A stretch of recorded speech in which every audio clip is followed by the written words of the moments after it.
भी एजुकेशन है हम लोग के पास, we all are academically qualified. मेरे पास बीटेक का सर्टिफिकेट है, डिप्लोमा का सर्टिफिकेट है, आप लोग के पास +2 का होगा, कोई भी एजुकेशन प्लेटफॉर्म का सर्टिफिकेट होगा, हम सब एकेडमिकली क्वालिफाइड। मेरे पास सर्टिफिकेट है, हम लोग जाके बोलते हैं मैं ये क्वालिफाइड हूँ, मगर we all are socially backward. इसलिए ये तमाम महापुरुषों का इंफॉर्मेशन हमारे पास नहीं है। ऐसे अधिवेशन, ऐसे कार्यक्रम, ऐसे मीटिंग लगा के हम लोग सोशियली अवेयर होने का कार्यक्रम कर रहे हैं, क्योंकि हमारे महापुरुषों ने हमें कहा कि एकेडमिकली क्वालिफाइड भी बनो, सोशियली भी अगर क्वालिफाइड बनते हो तभी जाके समाज का उद्धार होगा, नहीं तो समाज वैसे ही बैकवर्ड में पड़ा रहेगा। तो ये जो सामाजिक स्तर पे जो बैकलॉग है, अभी पढ़ाई कर रहे हैं, बैकलॉग समझ में आ रहा होगा, सेमेस्टर देते हैं, बैक लग जाता है, फिर से उसको पढ़ाई करते हैं, फिर एग्जाम देते हैं, फिर एक रजिस्ट्रेशन फीस भी भरना पड़ता है एक्स्ट्रा, फिर अगर उसको क्वालिफाई नहीं करना पड़ता है फिर अगला सेमेस्टर में एग्जाम देना पड़ता है। ऐसे कितना सारा सेमेस्टर चल गया है हम लोग के समाज का, और हम लोग बैकलॉग पोजीशन में है। इसको भरपाई करने का कार्यक्रम राष्ट्रीय स्तर पे बामसेफ जो हम लोग का मदर ऑर्गेनाइजेशन है और स्टूडेंट्स लोगों में विद्यार्थी मोर्चा और उसके सहयोगी संगठन कर रहा है। ये एक बैकलॉग भरपाई करने का कार्यक्रम है, ये सोशली अवेयरनेस करने का कार्यक्रम है, ये सोशली क्वालिफाइड करने का कार्यक्रम है, क्योंकि एकेडमिकली क्वालिफाइड तो हम लोग हैं।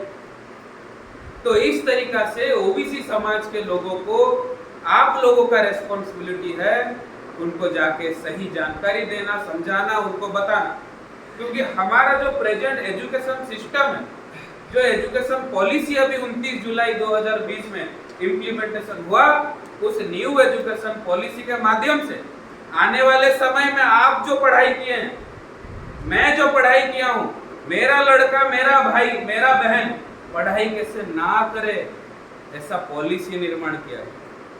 34 साल के बाद एक न्यू एजुकेशन पॉलिसी 2020 में आया, उस समय लॉकडाउन शटडाउन था, और उस न्यू एजुकेशन पॉलिसी का क्या अच्छा गुण है, क्या खराब गुण है, इसके बारे में कहीं भी डिस्कशन डिबेट नहीं हुआ।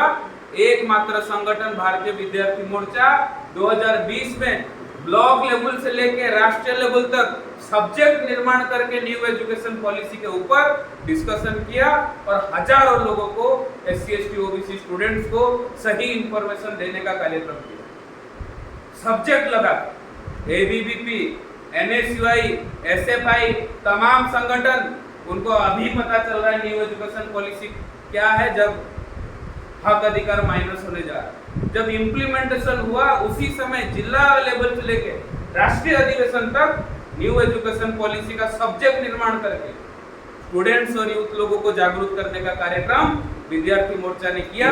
इसलिए विद्यार्थी मोर्चा SC ST OBC का भारत देश में सबसे बड़ा स्टूडेंट ऑर्गेनाइजेशन है और कोई है ही नहीं। इस न्यू एजुकेशन पॉलिसी में बहुत सारा षड्यंत्र हमारे विरोध में किया गया।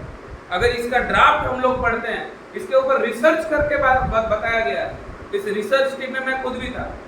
इसको रिसर्च करके हमारे अधिवेशनों में, हमारा कार्यक्रम में बताया गया कि जो न्यू एजुकेशन पॉलिसी, अगर इसका ड्राफ्ट हम लोग पढ़ेंगे, ऐसा पढ़ के लगता है कि बहुत बेहतरीन न्यू एजुकेशन पॉलिसी है, बहुत अच्छा काम होने वाला है, बहुत डेवलप्ड वे में काम होने वाला है। मगर आप बहुत जान के हैरान ही होंगे, हमारा जो प्रतिनिधित्व व्यवस्था है, जो हम लोग का रिप्रेजेंटेशन सिस्टम है, जो एजुकेशन लेने का जो अधिकार है, उसमें से हमें माइनस करने का ये पॉलिसी काम है। कैसे, ये समझ में अभी नहीं आएगा, ओनली 4 इयर्स हुआ है, 5 इयर्स होने वाला, ये हमें समझ में नहीं आएगा ये कैसे हो रहा है। मगर धीरे धीरे ऐसा सिस्टम डेवलप हो जाएगा जैसे मनुस्मृति में पढ़ाई सुन नहीं सकते, उच्चारण कर नहीं सकते, बोल नहीं सकते, पढ़ा नहीं सकते, वही व्यवस्था ऑटोमेटिकली टाई बूट सूट पहन के होने वाली। तब तो मुंह में हांडी था और बीच में झाड़ू था। अभी झाड़ू हांडी तो कोई बांध नहीं सकता है, क्योंकि संविधान के बारे में हम लोग जागरूक हो चुके हैं। अभी हमें टेक्निकली वो चीज करने वाला है, क्योंकि न्यू एजुकेशन पॉलिसी में रीजनल लैंग्वेज पढ़ाया जाएगा। आपका जो आंचलिक भाषा है उसी में आपका सिलेबस डिजाइन किया जाएगा। अभी आप ये मुझे बताओ, आंचलिक भाषा में सिलेबस पढ़ोगे, जब हायर यूनिवर्सिटी में जाओगे इंटरनेशनल यूनिवर्सिटी में जाओगे, अच्छा अच्छा स्टेट यूनिवर्सिटी में जाओगे, नेशनल यूनिवर्सिटी में जाओगे, उनका सारा सिलेबस इंग्लिश में होता है। कैसे पढ़ाई करोगे? इसका मतलब आप इंटरनेशनल नेशनल यूनिवर्सिटी में कैसे पढ़ाई ना करें, उसका ये षड्यंत्र है। शिक्षा का अधिकार हमें प्रतिनिधित्व व्यवस्था से मिला, मतलब रिजर्वेशन से। ये रिजर्वेशन जो सिस्टम है, ये आरक्षण जो सिस्टम है, ये आरक्षण खाली स्कूल कॉलेज का सीट नहीं है। आप लोगों को जो स्कॉलरशिप मिलता है वो स्कॉलरशिप पाने का व्यवस्था नहीं है, ये प्रतिनिधित्व रिप्रेजेंटेशन का व्यवस्था है। ये अपॉर्चुनिटी है आपको शिक्षा लेने का, ये अपॉर्चुनिटी है आपको रोजगार करने का, जॉब लेने का, ये अपॉर्चुनिटी है आपको पॉलिटिक्स में रिप्रेजेंट करने का, ये अपॉर्चुनिटी है प्रमोशन लेने का। ये जो अपॉर्चुनिटी है रिप्रेजेंटेशन प्रतिनिधित्व व्यवस्था जो रिजर्वेशन से मिला संख्या के आधार पर, ये इस रिप्रेजेंटेशन का व्यवस्था एजुकेशन सिस्टम में कैसे इम्प्लीमेंटेशन किया जाए इसके बारे में कोई जिक्र नहीं। न्यू एजुकेशन पॉलिसी, इस न्यू एजुकेशन पॉलिसी में 1000 से ज्यादा जो कंपनीज है आउट ऑफ इंडिया, वो लोग आके यहाँ पे इन्वेस्टमेंट करने वाले। अब इन्वेस्टमेंट जहाँ पे करेंगे वो कहाँ करेंगे? गवर्नमेंट संस्थान में करेंगे क्या? गवर्नमेंट संस्थान में टेबल चेयर है बैठने का? ऐसा सिस्टम वो लोग बना, इतना घटिया सिस्टम बनाया गया है।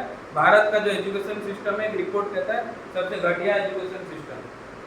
हमारा जो गवर्नमेंट स्कूल कॉलेजेस है, वहाँ पे तो सीट चेयर नहीं है लोगों का बैठने का, वहाँ पे तो ब्लैक बोर्ड भी नहीं है पढ़ाने का, वहाँ पे तो टीचर्स भी नहीं है पढ़ाने के लिए। तो ये जो 1000 से ज्यादा कंपनी आएंगे और जो फॉरेन डायरेक्ट इन्वेस्टमेंट होगा वो कहाँ पे होने वाला है? वो प्राइवेट इंस्टीट्यूशन में होने वाला है। इसका मतलब आने वाले समय में आपका स्कूल कॉलेज का फीस कितना होना चाहिए, आप कौन सा स्कूल कॉलेज यूनिवर्सिटी में पढ़ोगे, ये टेक्निकली वो लोग पॉलिसी निर्माण करके डिसाइड कर देंगे। फॉरेन डायरेक्ट इन्वेस्टमेंट होने वाला। उसके बाद क्या होगा? एक पीपीपी मॉडल वो लोग इम्प्लीमेंट करने वाले हैं, पब्लिक प्राइवेट पार्टिसिपेशन। इससे क्या होगा कि जो बड़े बड़े उद्योगपति हैं वो लोग आके कॉलेज में इन्वेस्टमेंट करेंगे। इसका मतलब वो लोग डिसाइड भी करेंगे इस कॉलेज का फीस कितना होने वाला, कौन लड़का पढ़ने वाला, और वो लोग अगर इन्वेस्टमेंट करेंगे और ये प्राइवेट संस्थान और भी मजबूत होगा, टेक्निकली गवर्नमेंट संस्थान धीरे धीरे डिसॉल्व हो जाएगा, पता भी नहीं चलेगा। बहुत हजारों गवर्नमेंट स्कूल कुछ ही सालों में बंद हो चुका है। और न्यू एजुकेशन पॉलिसी का ऐसा असर है, लास्ट 5 साल में 25,563 25,563 हायर यूनिवर्सिटी, IIT, IIM ऐसे बड़े बड़े यूनिवर्सिटीज में पढ़ने वाले जो विद्यार्थी वो ड्रॉप आउट कर चुके हैं। ये न्यू एजुकेशन पॉलिसी का एक रिजल्ट हम लोग जान सकते हैं। अगर 5 साल में 25,000 है और आने वाले साल में 25 का 25 लाख भी हो सकता है। हमारे स्टूडेंट्स और यूथ एक तो हायर यूनिवर्सिटी में पढ़ना भी एक बहुत बड़ा टास्क है, बहुत बड़ा अचीवमेंट है, फिर वहां से ड्रॉप आउट। टॉप 100 कॉलेजेस में भारत का एक भी कॉलेज नहीं है, और भारत का जो टॉप मोस्ट कॉलेज है IIT बॉम्बे 144 नंबर पे 144 पोजीशन पे। IIT बॉम्बे इस साल उसका प्लेसमेंट लगा है 4 लाख का पैकेज। IIT मेंस क्लियर करना पड़ेगा, एडवांस क्लियर करना पड़ेगा, इंजीनियरिंग का अच्छा मार्क रखना पड़ेगा, फिर IIT बॉम्बे में आप पढ़ोगे। और वहां पे पढ़ना मीन्स आपको 10-15 लाख का पैकेज का नौकरी एक मानो तय रहता है कि आपको मिलेगा ही मिलेगा। आज IIT बॉम्बे अगर लिस्ट के हिसाब से, रैंकिंग के हिसाब से देखा जाए तो एक टॉप मोस्ट यूनिवर्सिटी हम लोग मान सकते हैं। वहाँ का यूनिवर्सिटी का पैकेज 4-5 लाख में जा रहा है। तो यहाँ से हम लोग एनालिसिस कर सकते हैं जो नॉर्मल प्राइवेट कॉलेजेस है, जो नॉर्मल गवर्नमेंट कॉलेजेस है, जहाँ पे हम लोग अधिक से अधिक संख्या में पढ़ते हैं, वहाँ का क्या हालत हो जाएगा। तो इस तरीका से न्यू एजुकेशन पॉलिसी का इम्प्लीमेंटेशन इस देश में हो रहा है। साथ ही ये न्यू एजुकेशन पॉलिसी में ये RSS का जो एक विंग है, भारतीय शिक्षा मंडल, ये न्यू एजुकेशन पॉलिसी का ड्राफ्ट बनाया है। अब इसमें को बोलने का जरूरत नहीं है वो कैसा ड्राफ्ट होने वाला है, हमारे समाज के लोगों को कितना हक अधिकार मिलने वाला है। जब RSS का एक विंग निर्माण इस पॉलिसी को डिजाइन कर रहा है, UGC को डिजाइन करना चाहिए, तो नहीं तो MHRD डिपार्टमेंट को डिजाइन करना चाहिए। अभी जितने भी यूनिवर्सिटीज है, कॉलेजेस है, यूजीसी उसको ग्रांट नहीं देने वाला। यूजीसी अभी ग्रांट नहीं देगा। बाहर से एक मतलब एक एजेंसी को इन्वॉल्व किया जाएगा, वो वीडियो कॉल में देखेगा कैसा कॉलेज है, पंखा है कि नहीं, टेबल है कि नहीं, ब्लैक बोर्ड है कि नहीं, फिर उसको ग्रांट देगा। तो किसको ग्रांट मिलेगा सबसे ज्यादा? प्राइवेट कॉलेजेस को मिलेगा। सिंपल। इसका मतलब इनडायरेक्टली पॉलिसी निर्माण करके प्राइवेटाइजेशन को भी बढ़ावा दिया जा रहा है, और प्राइवेटाइजेशन में रिजर्वेशन इम्प्लीमेंटेशन नहीं होता है, नहीं मिलता है।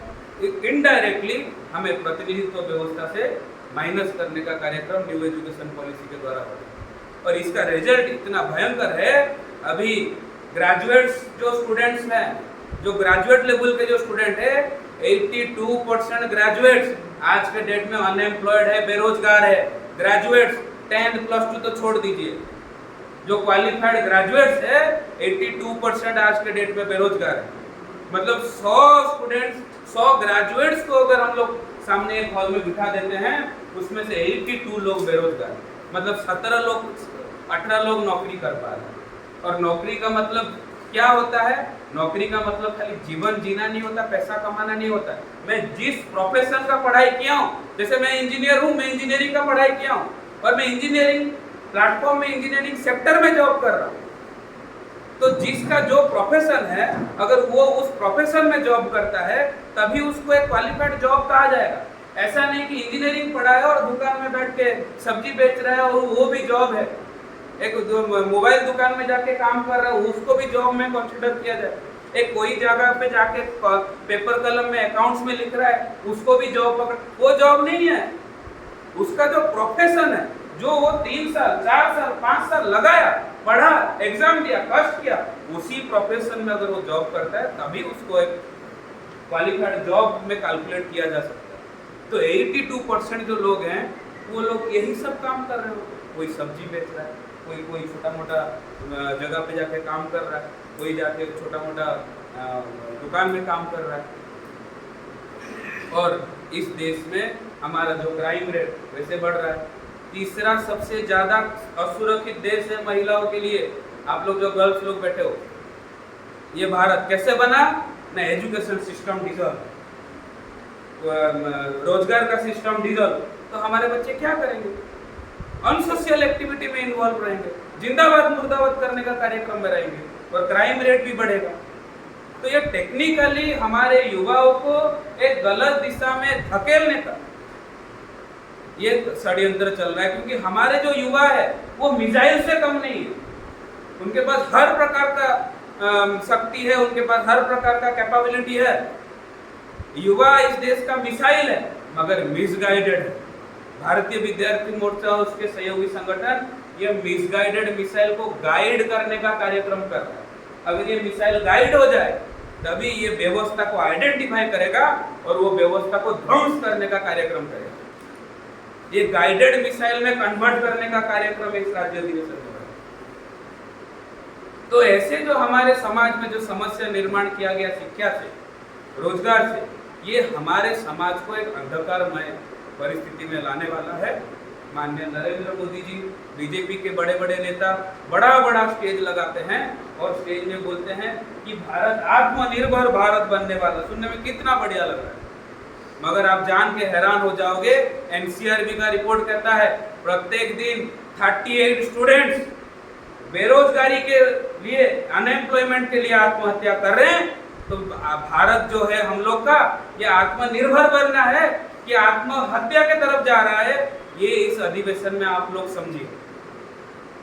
ये भारत को आत्महत्या के तरफ धकेला जा रहा है, आत्मनिर्भर नहीं बनने वाला है। आत्मनिर्भर वही कुछ ही % लोग के लड़का लड़की बनने वाले हैं, क्योंकि वो विदेश में जाके पढ़ाई कर रहे हैं, करोड़ों रुपए लगा के पढ़ाई कर रहे हैं। हम लोगों का औकात जिला का, स्टेट का, कॉलेज यूनिवर्सिटी में जाने का भी नहीं रहता।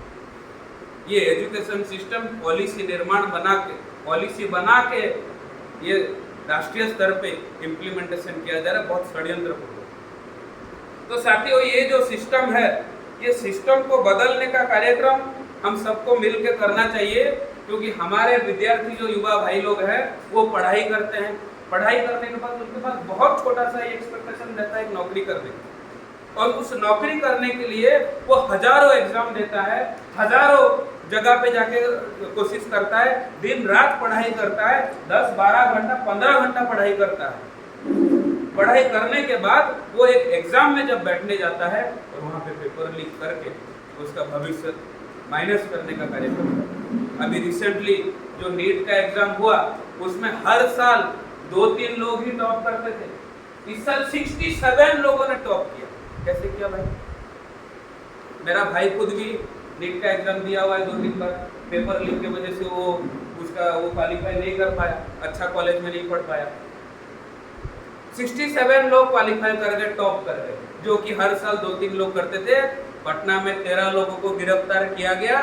30-30 लाख में पेपर बिक्री कर रहे थे, 30-30 लाख। गुजरात में बीजेपी का एमपी, मतलब बीजेपी का एक बड़ा नेता कुछ टीचर लोगों के साथ मिलके वहां भी 10-12 लाख में पेपर बेचा है।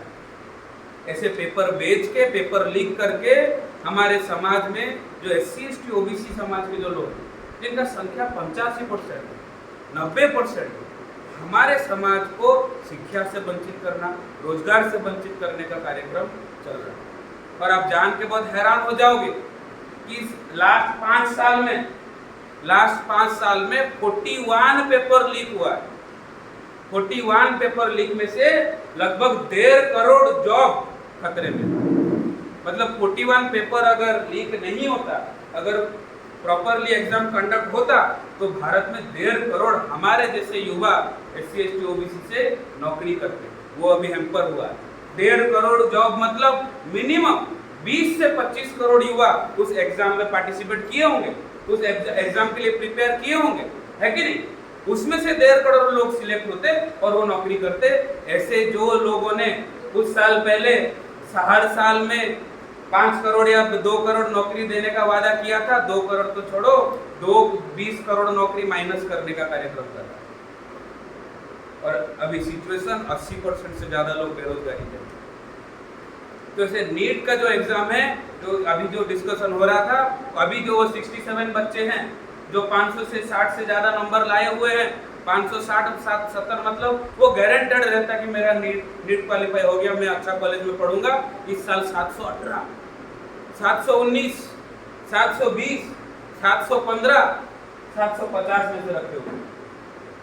तो 500 के लिए जो प्रिपेयर कर रहा होगा, 550, 560 जिसका मार्क आता, वो गारंटेड रहता मैं अच्छा कॉलेज में पढ़ता। उसका क्या सिचुएशन होगा? और वो कुछ समाज से होगा, क्या ब्राह्मण के समाज से होगा? क्या हमारे SC ST OBC समाज से ही वो लड़का लड़की है? ऐसे बहुत लड़का लड़की सोशल मीडिया में रोते हुए पाए गए नीट एग्जाम का जब रिजल्ट आया। और वो कब आया? जब इलेक्शन का रिजल्ट डिक्लेयर हुआ, उसी दिन वो रिजल्ट आया। मतलब ये क्लियर कट षड्यंत्र। और इस षड्यंत्र को राष्ट्रीय स्तर पे उजागर करने का कार्यक्रम भारतीय विद्यार्थी मोर्चा के नेतृत्व में हुआ।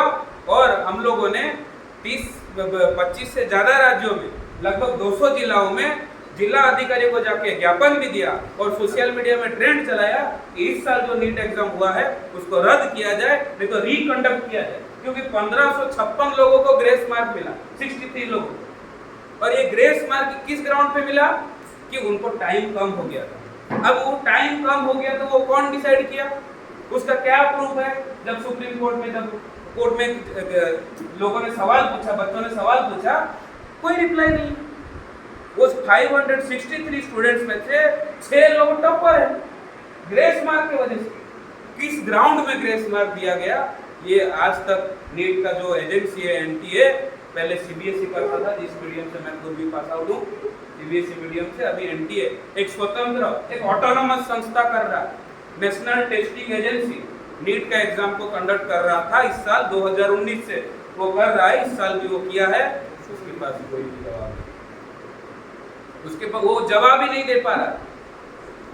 तो इस तरीका से 41 से ज्यादा पेपर लीक हुआ है और हमारे जो स्टूडेंट्स यूथ हैं उनका भविष्य को अंधकारमय करने का कार्यक्रम राष्ट्रीय स्तर पे चल रहा है। इसलिए आप लोगों का जो भविष्य है ये कोई अच्छा पोजीशन पे नहीं है, ये बहुत भयंकर पोजीशन में है। इसीलिए मोबाइल सिर्फ मत चलाइए, रील्स मत देखिए, क्रिकेट ओनली मत खेलिए, फुटबॉल ओनली मत खेलिए। समाज में जाके समाज को जागरूक भी कीजिए और खुद भी जागरूक होना है, खुद को भी इंफॉर्मेशन लेना है। क्योंकि आज अगर आप अच्छा नौकरी नहीं करोगे तो सबसे ज्यादा खतरनाक पोजीशन में आप खुद रहने वाले और आप अपने परिवार को डालोगे और बाद में समाज भी जाएगा। तो समाज को जागरूक करने के लिए, समाज को सही इंफॉर्मेशन देने के लिए, सही जानकारी देने के लिए सोशली अवेयरनेस होने का बहुत ज़्यादा जरूरत है। और प्रेजेंटली हमारे समाज में, हमारे अगेंस्ट में क्या स्थिति परिस्थिति निर्माण हुआ है, क्या षड्यंत्र चल रहा है, इसके बारे में भी जानना बहुत जरूरी है। तो इस तरीका से आज हम लोग का ये 2-3 विषय डिस्कशन के लिए रखा गया, क्योंकि भारत का जो शिक्षा व्यवस्था है, ये शिक्षा व्यवस्था को तो पॉलिसी निर्माण करके डिसॉल्व किया जा रहा है। और एक बहुत बड़े दार्शनिक ये कहते हैं, एंटोनी ग्राम स्मिथ, कि अगर कोई भी देश को अगर बर्बाद करना है तो वहां पे एटम बम डालने का जरूरत नहीं है। अगर एजुकेशन सिस्टम को आप डिसॉल्व कर देते हो तो वहां पे वो उस देश वो पीछे चल जाएगा। तो इस चीज को अमल में ला रहे हैं 3.5% लोग जो संसद में बैठे हुए हैं, और उनको चुन के भेजने का कार्यक्रम हम लोग खुद कर रहे हैं। क्योंकि हमारे जो बच्चे हैं वो एनएसयूएम में जिंदाबाद मुर्दाबाद करता रहता है, एबीपीबी में मुर्दाबाद करता रहता है, एसएफआईए में जाता है। आज तक उन लोगों ने SC/ST OBC का रिजर्वेशन 100% इम्प्लीमेंटेशन होना चाहिए, स्कॉलरशिप मिलना चाहिए, एक भी मेमोरेंडम भी नहीं दिया। मेमोरेंडम तो छोड़ो, डिस्कशन भी नहीं किया। उन्हीं के संगठन में हमारे स्टूडेंट्स यूथ भाई जाते हैं।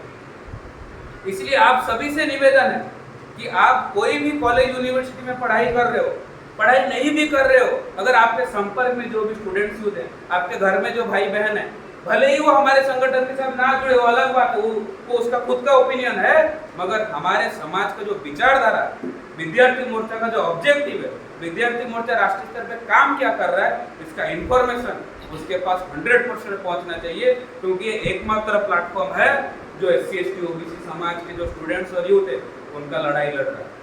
तो जो संसद में जाके जो पॉलिसी निर्माण करने का कार्यक्रम हमारे समाज के जो लोग ये जानबूझ के नहीं कर रहे, इनके पास जानकारी है, फिर भी 3.5% लोग हर 5 साल में जब भी चुनाव होता है कैसे चुन के चल जा रहे। एक इलेक्ट्रॉनिक वोटिंग मशीन EVM जिसको कहा जाता है, ये इलेक्ट्रॉनिक वोटिंग मशीन का यूज करके ये लोग संसद में जाने का कार्यक्रम कर रहे हैं। ये जो इलेक्ट्रॉनिक वोटिंग मशीन है, जितने भी डेवलप्ड कंट्रीज है, भारत तो डेवलपिंग कंट्री है, जितने भी डेवलप्ड कंट्रीज है, जापान जर्मनी जैसा, वो डेवलप्ड कंट्रीज में ये EVM को बैन किया गया है। जर्मनी में बोला गया है इट इज अनकॉन्स्टिट्यूशनल मशीन। वो अनकॉन्स्टिट्यूशनल मशीन को भारत में इम्प्लीमेंटेशन किया गया, क्योंकि हमारे एक महापुरुष 2000 से पहले कांशीराम साहब ने यह कहा कि बहुजनों के बिना ये जो राजनीति है वो चल नहीं सकता, बहुजनों का साथ सहयोग लगेगा राजनीति को चलाने के लिए। और हमारे समाज से जब रिप्रेजेंटेशन बढ़ा, वोट हमारा और राज तुम लोगों का नहीं चलेगा, ऐसा आंदोलन जब आगे बढ़ा तो उनको मजबूरन एक ऐसा मशीन लाना पड़ा, एक ऐसा सिस्टम लाना पड़ा जिससे हम लोगों का जो कीमती वोट है, कीमती प्रतिनिधित्व है, उसको हाईजैक किया जा सके। क्योंकि 3.5% जो लोग हैं वो लोग चाह के भी एक ग्राम का पंचायत नहीं बना सकते, वो सरपंच नहीं बना सकते, वो प्रधानमंत्री कैसे बनाएगा। ये हमारे समाज के जो लोगों को ये इंफॉर्मेशन ये समझ में नहीं आता है, मगर उनको ये समझ था। इसलिए जो डेवलप्ड कंट्रीज में जो मशीन बैन किया हुआ है उसको भारत में इम्प्लीमेंटेशन किया, और ये जो चुनाव जो व्यवस्था है उसको हाईजैक किया। इसीलिए ये जो अनकॉन्स्टिट्यूशनल मशीन है, क्योंकि EVM से रिकाउंटिंग नहीं हो सकता, बहुत सारा डीप जानकारी है, आप लोगों को पता होगा, इतना डीप नहीं जाऊंगा। रिकाउंटिंग नहीं हो सकता, खाली काउंट हो सकता है किसको कितना वोट मिला। अभी वीवीपैट मशीन जो लगा है उसके लिए सालों भर आंदोलन बामसेफ के नेतृत्व में, भारत मुक्ति मोर्चा के नेतृत्व में, वामन मेश्राम साहब के नेतृत्व में जब हम लोगों ने सब किया तो 2017 में वीवीपैट मशीन लगा, जिसको हम लोग वोट दे रहे, उसका एक पर्ची निकल के आया, मगर उस पर्ची का वो लोग गणना भी नहीं कर रहे। इसका मतलब आज के डेट में जो चुनावी प्रक्रिया में EVM को यूज किया जा रहा है वो फ्री, फेयर एंड ट्रांसपेरेंट नहीं। इसीलिए फ्री, फेयर एंड ट्रांसपेरेंट होने के लिए एक तो वीवीपैट मशीन का 100% रिकाउंटिंग होना चाहिए, नहीं तो ईवीएम मशीन को कंप्लीटली बैन करना चाहिए। अगर बैन किया जाता है, आने वाले समय में हमारे समाज में जो युवा वर्ग है, जिसका संख्या 40% है, वो डिसाइड करने वाला है कौन एमपी एमएलए बनेगा। वो डिसाइड करने का अधिकार हमें मिलने वाला है अगर ईवीएम बैन होता है। जैसे सर बता रहे थे, हम लोग जो यहाँ पे बैठे हुए हैं सब आने वाले समय में कलेक्टर है, एमपी है, एमएलए है, आने वाले समय में देश को लीड करने वाले लोग हैं।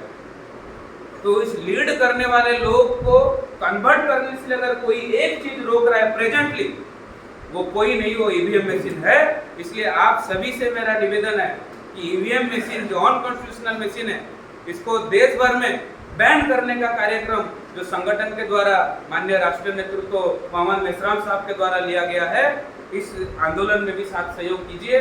और प्रेजेंटली जितने भी ऑपोजिशन लीडर है वो लोग मजबूर हो गए ईवीएम के ऊपर बोलने के लिए। जब हम लोग 2014 में, मैं खुद 2015-16 में आप लोगों के जैसा कॉलेज में पढ़ता था और ईवीएम के लिए धरना देता था, रैली करता था, मेमोरेंडम देता था, मेरे ही क्लासमेट बोलते अरे पागल है यार, ईवीएम से क्या कुछ नहीं है, बहुत अच्छा है, बहुत डेवलप्ड मशीन है। आज के डेट को उनको भी समझ में आ गया। जब ऑपोजिशन लीडर भी बोलने लगे ना, तो भाई तुम सही बोल रहा था 6 साल पहले। तो बामसेफ का जो आंदोलन है, विद्यार्थी मोर्चा का जो मूवमेंट है, ये फॉरवर्ड वाला मूवमेंट है, ये आगे सोचने वाला मूवमेंट है, ये बैकवर्ड वाला मूवमेंट नहीं है। हम लोग मिनिमम 10-15 साल आगे चल रहे हैं इस संगठन के साथ, इस विचारधारा के साथ। जो भी जुड़ेगा वो मिनिमम 10-15 साल एडवांस रहेगा, क्योंकि जो भी मुद्दा बामसेफ संगठन के नेतृत्व में और राष्ट्रीय नेतृत्व के नेतृत्व में जो भी मुद्दा पिछले दिनों में उठाया गया है, वो आज सब नेशनल इशू है। ईवीएम, ओबीसी का जातीय आधार जनगणना, आदिवासियों का इशू, जितना भी इशू है वो सारा आज नेशनल इशू बन चुका है। ये संगठन, ये राष्ट्रीय संगठन, राष्ट्रीय नेतृत्व, ये हमारा संगठन का अचीवमेंट है। तो साथियों, राष्ट्रीय स्तर पे ये जो प्लेटफॉर्म है भारतीय विद्यार्थी मोर्चा और इसका जो साथ वो सहयोगी संगठनाएं हैं, ये ओनली डेडिकेटेड है स्टूडेंट्स और यूथ लोगों को जोड़ने। क्यों? ये जो बामसेफ जो संगठन है, ये बामसेफ संगठन 1972 से ये चल रहा है। जैसे सर हमारे बीच में बैठे हुए हैं, बहुत सीनियर सर है, सर लोगों के जैसा हजारों लोग राष्ट्रीय स्तर पे काम कर रहे हैं। मगर ये आंदोलन को नेक्स्ट पीढ़ी में कन्वर्ट करने का कार्यक्रम ये भारतीय विद्यार्थी मोर्चा का ऑब्जेक्टिव है। क्योंकि सर जैसे लोग जिंदगी भर ये काम नहीं कर पाएंगे, उनका कुछ लिमिटेशंस रहेगा कुछ सालों के बाद। मगर हमारे जैसे युवाओं को अगर ऐसे सर लोग जोड़ते हैं, ऐसे सर लोग निर्माण करते हैं, तो उनका जो अधूरा काम है हम लोग उनको टेक ओवर करेंगे, उसको लीड करेंगे और ये आंदोलन नेक्स्ट जनरेशन में कन्वर्ट होगा। जो आज यहाँ पे डिस्कशन हो रहा था, ज्योतिराव फुले का आंदोलन, उनका डेथ हो गया, आंदोलन खत्म। साहू जी महाराज का आंदोलन, उनका डेथ हो गया, आंदोलन खत्म। बाबा साहब अम्बेडकर का आंदोलन, उनका डेथ हो गया, आंदोलन खत्म।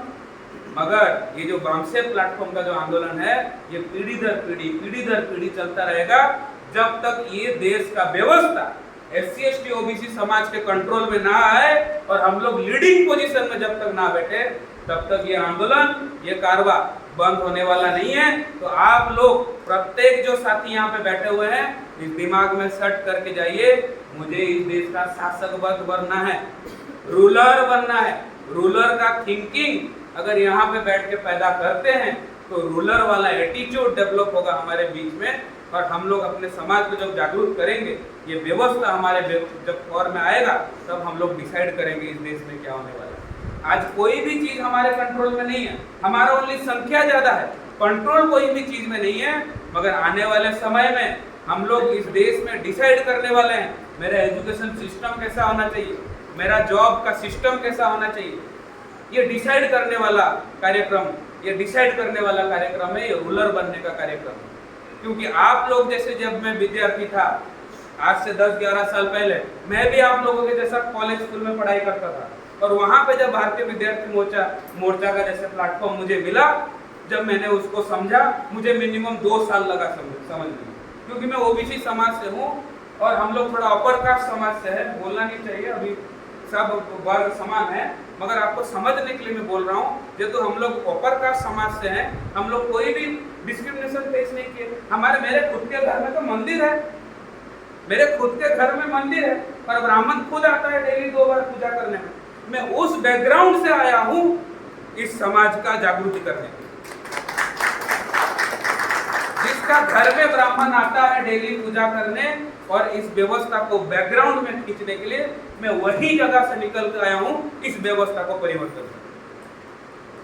तो ऐसा जो सिस्टम, जो मैं जिस बैकग्राउंड से आ रहा हूं, जब हमारे कॉलेज यूनिवर्सिटी में भारतीय विद्यार्थी मोर्चा का जागृति चलता था, कुछ कार्यकर्ता जुड़े हुए थे, मुझे भी हमारे महापुरुषों के बारे में जानने को मिला और ज़्यादा से ज़्यादा खुद के जब जानने लगा और संगठन का जो दिशा निर्देशन था, जो ऑब्जेक्टिव था, उसके ऊपर जब अमल करने लगा तो मैं कॉलेज का प्रेसिडेंट बना। जब उसके ऊपर और ज़्यादा अमल किया तो कटक जिला, मेरा खुद का जिला नहीं है, मेरा खुद का जिला बालेश्वर है, तो कटक जिला में मैं पढ़ाई करता था, तो वहाँ का जिला का प्रेसिडेंट बना। कुछ सालों बाद जब और ज़्यादा समझ में आया, और ज़्यादा काम करने लगा, तो स्टेट का प्रेसिडेंट बना भारतीय विद्यार्थी मोर्चा उड़ीसा। जब और ज़्यादा समझ में आया तो संगठन ने मुझे राष्ट्रीय प्रवक्ता बनाया। और ये जो पूरा जो मेरा पूरा जो ये जो मैं कवर किया हूँ, ये पूरा कॉलेज का प्रेसिडेंट से लेके राष्ट्रीय प्रवक्ता तक, अभी तो मैं संयोजक हूँ मगर प्रवक्ता तक, ये मैं कॉलेज लाइफ में पूरा किया, कॉलेज लाइफ में रहते हुए। और ये जो लीडरशिप मेरे अंदर ये संगठन ने डेवलप किया, करके दिया है, संगठन के बदौलत में आज यहाँ पे खड़ा हुआ। तो ऐसा जो नेतृत्व आप सभी में डेवलप करने का बहुत ज्यादा जरूरी है। आप कॉलेज में पढ़ाई कर रहे हो, आप कॉम्पिटिटिव एग्जाम प्रिपेयर कर रहे हो, आज जो इस अधिवेशन से जाने के बाद आप सभी के ऊपर एक रेस्पॉन्सिबिलिटी है, जो समाज को जाके जागरूक करना, खुद और ज्यादा से ज्यादा इंफॉर्मेशन लेना। अगर ऐसा करते हैं और ऐसा विजन सेट करते हैं कि मैं अपना जिला में परिवर्तन लाऊंगा, मैं 10-20 कॉलेज के स्टूडेंट्स को जोड़ूंगा, मैं अपना राज्य का नेतृत्व लूंगा, ऐसा अगर माइंडसेट आपके अंदर डेवलप होता है, तब आप कोई भी अगले साल जब राज्य अधिवेशन होगा, मुझे लग रहा है 500 लोगों का हल लेना पड़ेगा। और ये ज्यादा समय नहीं है, ये अगर 1 ईयर डेडिकेटेडली अगर हम लोग इम्प्लीमेंटेशन करते हैं, ये बहुत बड़ा चेंज इसमें दिख सकता है। और इसके लिए 10, 20, 15 लोग नहीं चाहिए, 2-4 लोग अगर डेडिकेटेडली काम करते, वो प्रेरणा बनते दूसरों के। तो आप लोग जो स्टेट के कार्यकर्ता यहाँ पे उपस्थित है, आप यहाँ से एक प्रॉमिस लेके जाइए कि अगला साल जब राज्य अधिवेशन में करूंगा और मेरे नेतृत्व में जब होगा, तो वो ऐसा होना चाहिए, ऐसा विजन, ऐसा प्लानिंग उस समय खुद के अंदर इम्प्लीमेंटेशन किया था। इसलिए 6 साल में डिस्ट्रिक्ट से लेकर राष्ट्रीय स्तर पर मुझे संगठन ने मौका दिया और मैं खुद को डेवलप किया। ये खुद को डेवलप भी करना है। हमारे बहुत सारे विद्यार्थी भाई लोग क्या करते, संगठन में जुड़ते तो है, मीटिंग में आते रहते, खुद को डेवलप नहीं करते। खुद को डेवलप भी करना है, क्यों? समाज के लिए। This is a very thankless job. कोई भी आपको धन्यवाद नहीं देगा, कोई भी आपको वाहवाही करने नहीं वाला है। ये थैंकलेस जॉब हमारे महापुरुषों ने किया, इसलिए आज हम लोग यहाँ पे बैठे हैं।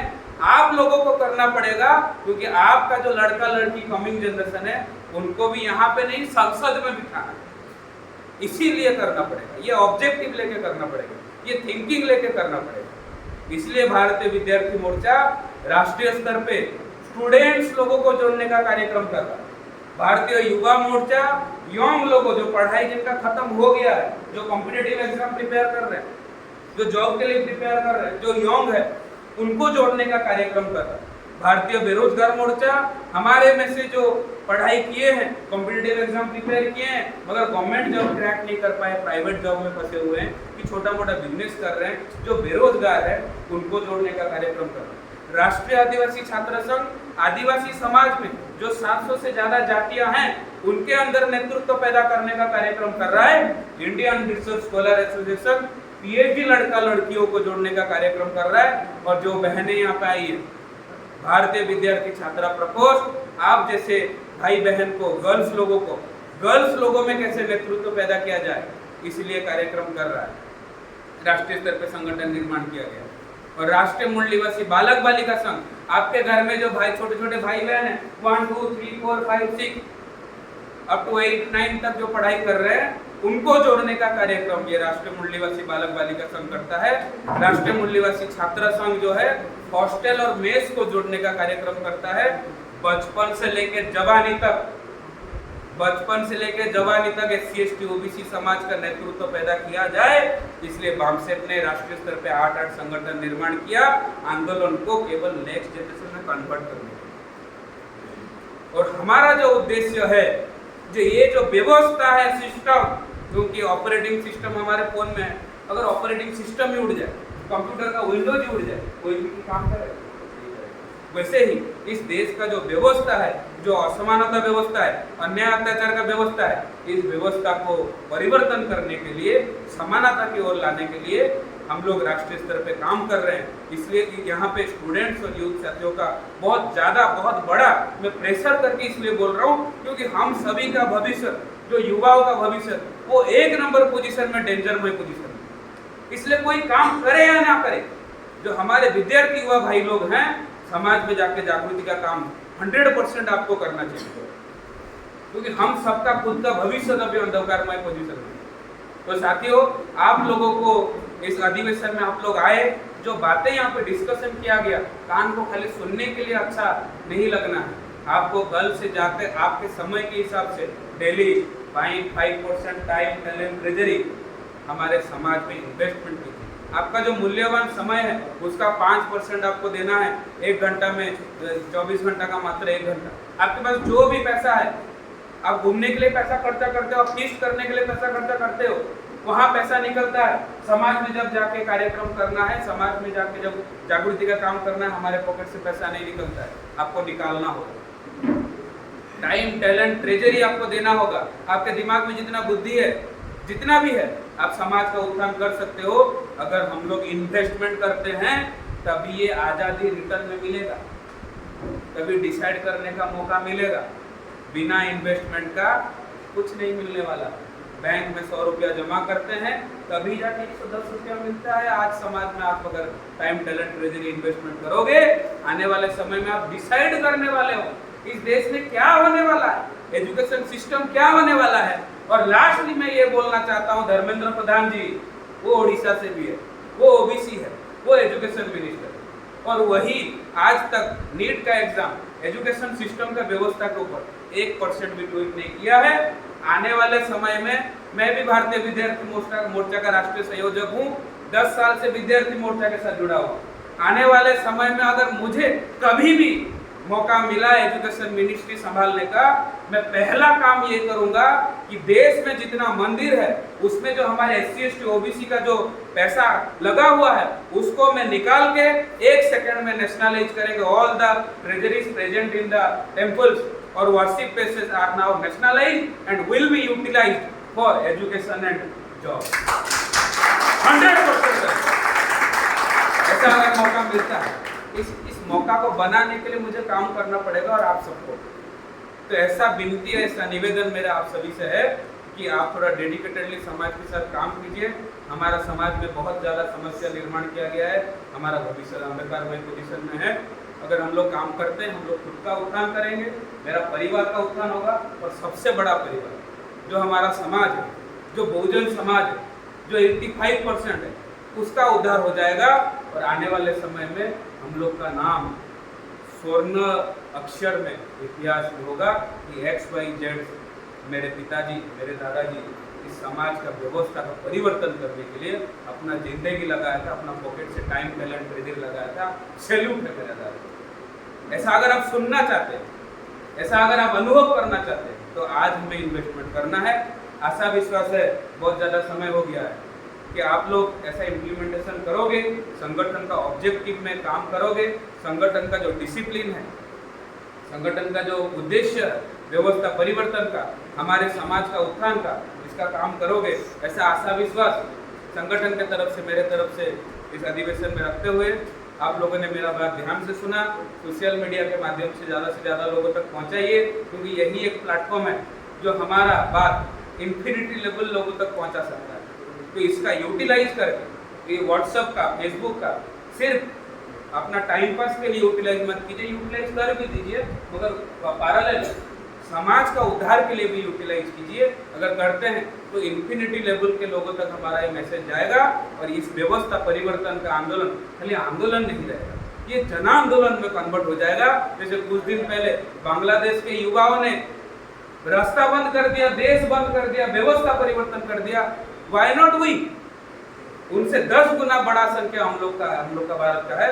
आने वाले समय में मेरा ऐसा विश्वास है हमारे सभी साथियों के पास 100 नहीं 200% हम लोग इस देश का व्यवस्था परिवर्तन करेंगे। इसी आशा विश्वास के साथ मैं अपना बात यहाँ पर क्लोज कर रहा हूँ। सभी साथियों को सुनने के लिए जय भीम, जय मुरलीवासी, धन्यवाद।